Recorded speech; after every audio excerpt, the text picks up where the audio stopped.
Amy's legal action against 1,000-pound sisters, personality Tammy Slaton.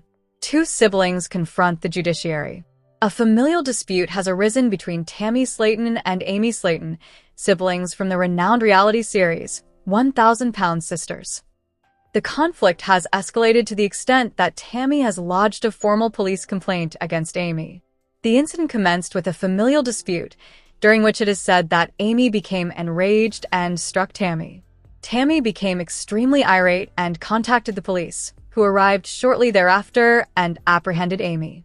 Amy is currently facing legal proceedings, and a case is being constructed against her. Most family members say that Amy is innocent and that the entire affair stemmed from a significant misunderstanding. The outcome of the relationship between these two sisters and the court's verdict about this spectacular episode remains uncertain. Tammy and Amy Slaton, the indelible stars of 1,000-Pound Sisters, have always been familiar with the spotlight. For years, audiences observed their fluctuations, weight challenges, health trajectories, and poignant experiences. However, behind the scenes, tension had been escalating, stress that ultimately culminated in an unforeseen legal catastrophe. The event commenced as an anticipated tranquil family weekend at Amy's residence in Dixon, Kentucky. The sisters reconvened for a family cookout, aiming to restore their relationship after months of miscommunication and animosity. The tranquility swiftly deteriorated into disorder when a fervent dispute erupted in the kitchen on the small matter of who neglected to deliver the baked beans.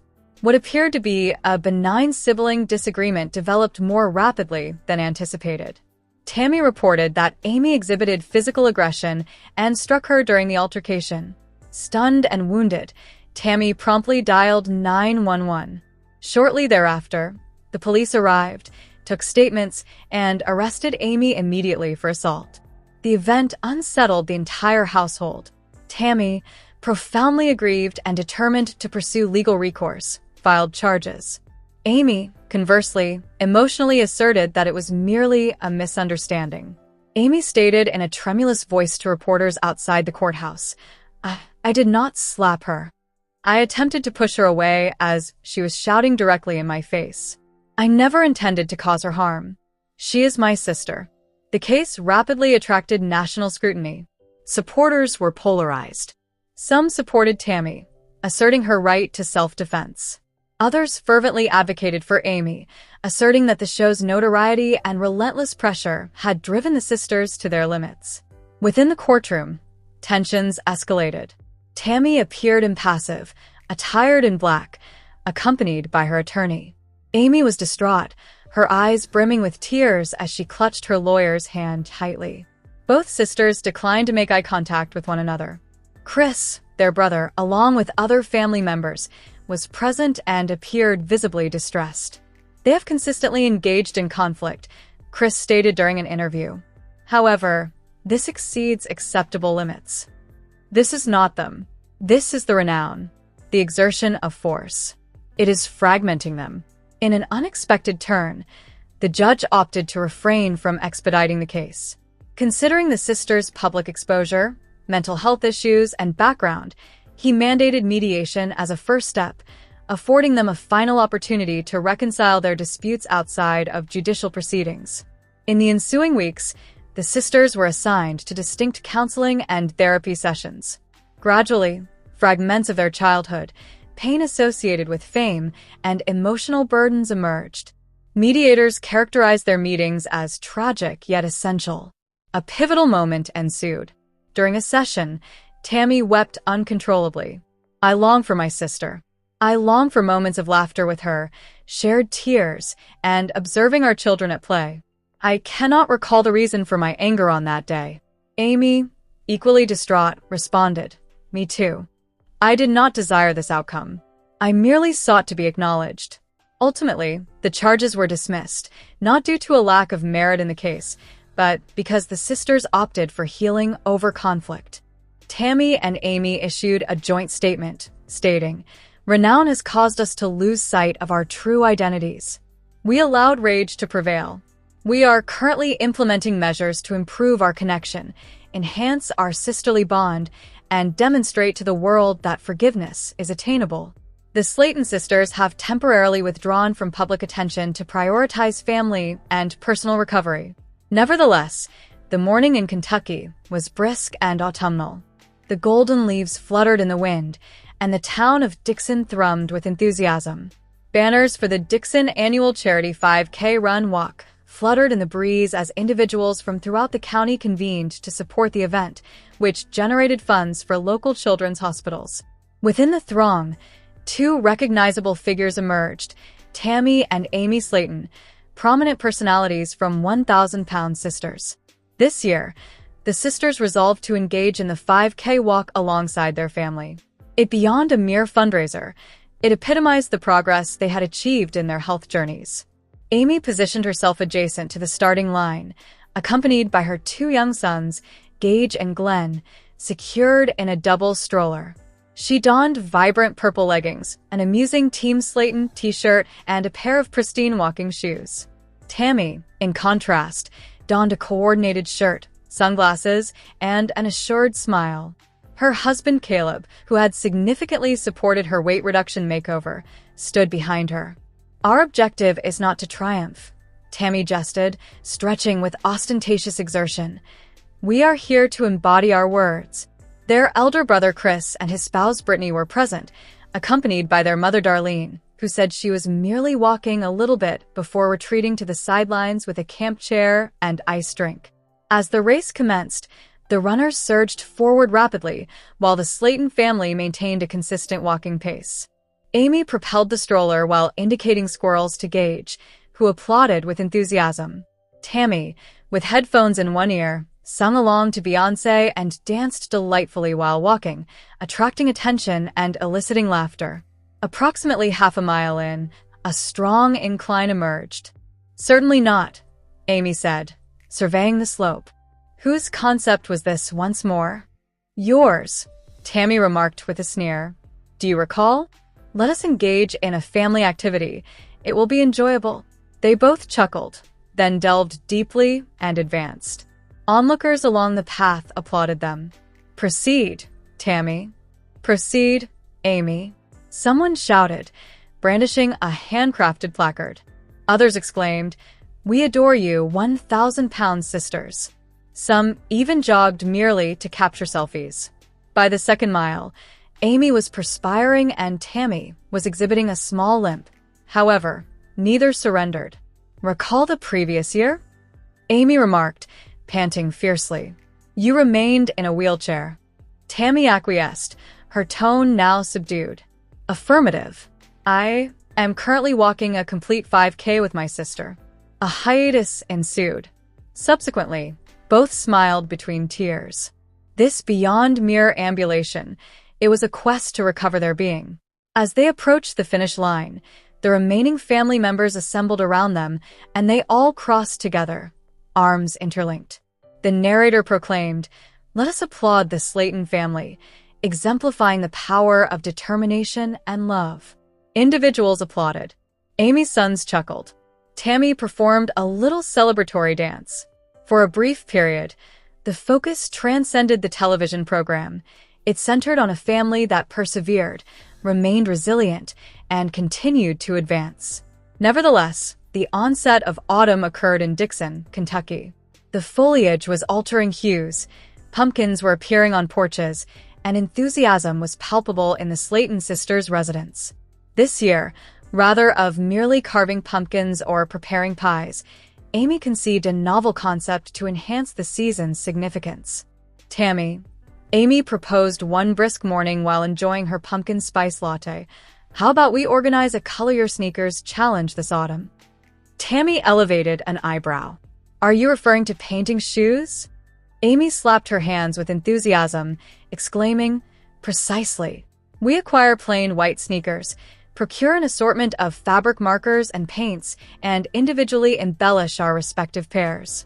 Subsequently, we invite our family and online followers to undertake the same challenge." Tammy laughed softly. "I am incapable of drawing a straight line. However, that is the enjoyment of it. It is not about achieving perfection, it is about self-expression." Thus commenced the season of the Slaton sisters coloring sneakers. The following day, The sisters proceeded to the nearby craft store. Accompanied by Gage, Amy's kid, who was seated in the cart and laughing, they selected white canvas sneakers, glitter markers, fabric paints, stencils, and rhinestones. Upon returning home, they cleared the dining table, spread old newspapers, and commenced their tasks. Tammy, ever the maverick, opted for audacity. She adorned one sneaker in neon green, featuring purple flames and inscribed Queen T on the side. Amy opted for a fanciful aesthetic, depicting sunflowers, clouds, and baby Gage's handprint on one toe. Amy said, "Observe my sneaker, everyone. It resembles sunlight on your feet." Tammy exhibited a sneer. "My emotions are intense." Together, we constitute a complete meteorological prediction. They laughed till their sides ached. They uploaded a video of their designs on TikTok, showcasing their shoes, laughter, and soiled hands. In less than 24 hours, the video garnered 3 million views. Some created galaxy designs, some rendered faces, and a few even paid homage to Tammy and Amy with charming cartoons on the sides of the shoes. Amy became overwhelmed when reading a message from a young girl who stated, "I used to fear expressing myself. Your audacity inspired me to embrace my true self as well." Tammy also felt moved. Who could have anticipated? Can a pair of old sneakers elicit such joy? At the month's conclusion, the sisters resolved to organize a virtual sneaker parade. They extended invitations to followers to participate in a live stream and showcase their creations.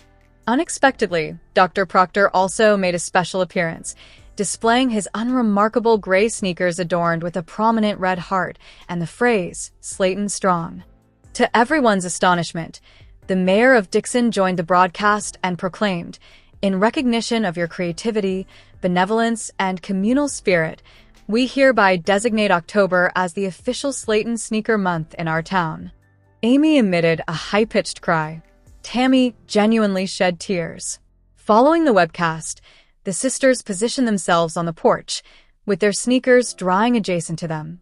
Amy remarked while observing the sunset, "We initiated this endeavor for enjoyment, yet it evolved into something more significant. It fostered unity among individuals." Tammy acquiesced. "Indeed, we are not merely painting shoes. We are infusing life with our unique hues." They elevated their coordinated handcrafted footwear, beaming with pride, reminiscent of their creations. Nevertheless, on a tranquil Tuesday morning in Dixon, Kentucky, Amy Slaton was consuming her tepid coffee while perusing social media.